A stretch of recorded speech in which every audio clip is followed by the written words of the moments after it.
Hi, my name is Caroline Breskowitz. So for the IPC project reflection, I'm going to be talking about my relationship with my partner, Brody. We have been dating for about 2 years now, and we did face a lot of communication challenges in the beginning of our relationship, some of which include lack of active listening. In the beginning, we were decently good, but as time went on, it began to decrease, and this led to a lot of arguments, which also led to number 2, assumptions and miscommunication, because our lack of active listening led us to begin misunderstanding and miscommunicating amongst each other.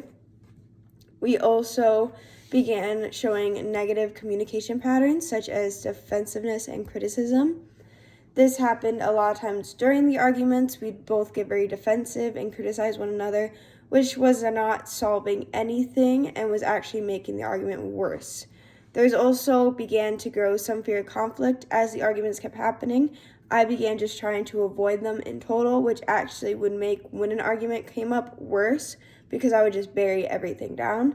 And lastly, we also had emotional barriers where anxiety and anger would arise. I would mainly show anxiety and he would show anger, and overall our communication through arguments was not well.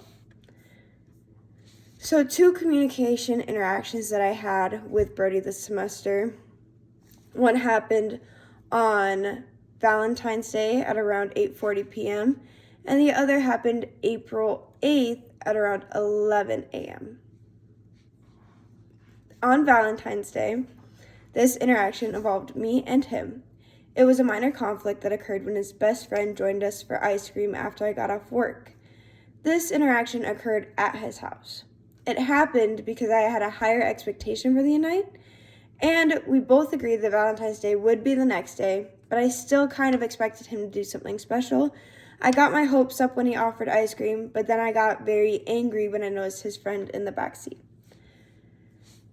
Some reflection on this was during this interaction, one thing that I did ineffectively was low self-monitoring. I showed my unhappiness through my body language and facial expressions in front of his friend. This caused him to get mad at me for being rude in front of other people.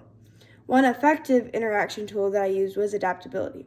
After talking to my boyfriend, I spoke about the situation alone at his house.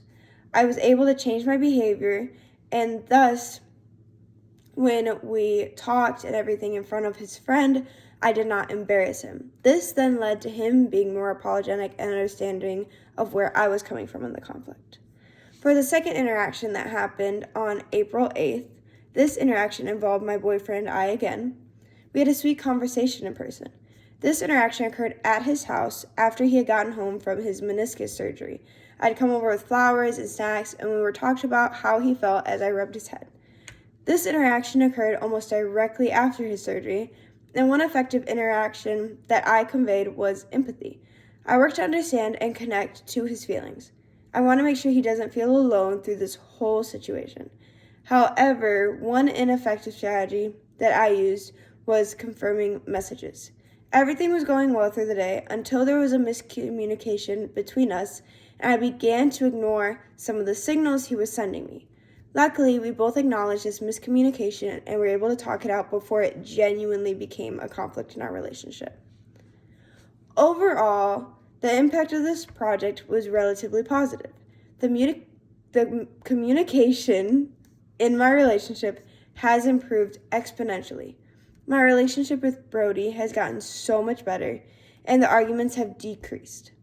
I've also used these communication skills outside of my relationship, and it has brought so much more positivity and kindness into my life. I learned that good communication attracts people to you because you are easily able to understand and help others feel heard. My biggest takeaway is to practice good communication, and even if you fall short, it will make your life a lot easier. Thank you for listening.